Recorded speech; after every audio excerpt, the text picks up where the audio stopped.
যমুনার তীরে গড়ে ওঠা তাঁতশিল্প, শাড়ি আর মধুপুরের আনারসের জন্য সুপরিচিত টাঙ্গাইল। নির্বাচনকে কেন্দ্র করে প্রার্থীরা ছুটছেন ভোটারদের দ্বারে দ্বারে। সবার প্রত্যাশা একটি অবাধ, সুষ্ঠু নির্বাচন।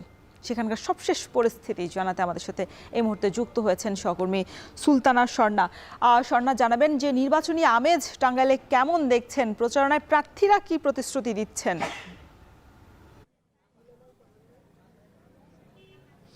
রওশন, টাঙ্গাইলের রাজনৈতিক পারদ যদি বলি, ত্রয়োদশ জাতীয় সংসদ নির্বাচনকে কেন্দ্র করে এখন তুঙ্গে। সর্বত্রই বইছে ভোটের হাওয়া এবং তার পাশাপাশি জানিয়ে রাখতে চাই, আমরা বর্তমানে অবস্থান করছি টাঙ্গাইল ৬ আসনে। পাথরাইল অর্থাৎ Amrapali fruit syrup, real magic in every drop. Nagarpur এবং দেলদুয়ার যে আসনটি রয়েছে সেই আসনে, এবং এখানের 4,83,000-এর বেশি ভোটারদের মন জয় করতে 8 জন প্রার্থী, অর্থাৎ 7 জন রাজনৈতিক দলের প্রার্থী এবং 1 জন স্বতন্ত্র প্রার্থী কিন্তু ছুটছেন ভোটারদের কাছে এবং দিচ্ছেন নানান প্রতিশ্রুতি। তবে সেক্ষেত্রে একটি জিনিস কিন্তু মাথায় রাখতেই হবে, শুধু টাঙ্গাইলের এই আসনটি নয়, টাঙ্গাইলের 8টি আসন জুড়েই একটি অনুপস্থিত রাজনৈতিক দলের যে ভোটাররা রয়েছেন সেই ভোটারদের মন জয় করার জন্যই কিন্তু প্রার্থীদের এই ছোটাছুটিটা অনেকটাই বেশি, কারণ সকলেই চাইছেন সেই ভোটারদের ভোটগুলো নিজেদের দলের এবং নিজেদের মার্কায় আনতে।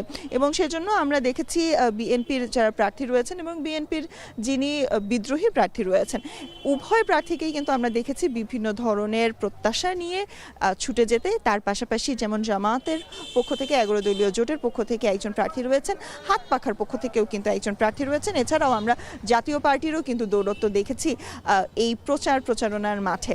এবং তার সাথে আসলে জানিয়ে রাখতে চাই, সাধারণ যে ভোটাররা রয়েছেন তাদের সাথে আমরা যখন কথা বলেছি সেক্ষেত্রে দুটো জিনিস কিন্তু তারা আমাদের বারংবারই বলেছেন। প্রথমত, শুধুমাত্র কথার ফুলঝুরিতে এবার তারা গলবেন না, তারা চান সংস্কার, এবং তার মানে শুধুমাত্র অবকাঠামোগত সংস্কার নয়, তারা কিন্তু চান এই যে ইউনিয়নগুলো রয়েছে সেই ইউনিয়নগুলোতে আরও যেন সংস্কার আসে। এবং তার পাশাপাশি আরেকটি জিনিস কিন্তু তারা বলেছেন যে গণভোটের যে প্রচারণা রয়েছে সেই গণভোটের প্রচারণা যেন আরও বৃহৎ আকারে করা হয়, কারণ গণভোটের প্রচারণা নির্বাচনী মাঠে অনেকটাই হারিয়ে যাচ্ছে বলেও কিন্তু তারা শঙ্কা করছেন। রওশন, এই ছিল টাঙ্গাইল ৬ আসন থেকে আমার কাছে সবশেষ।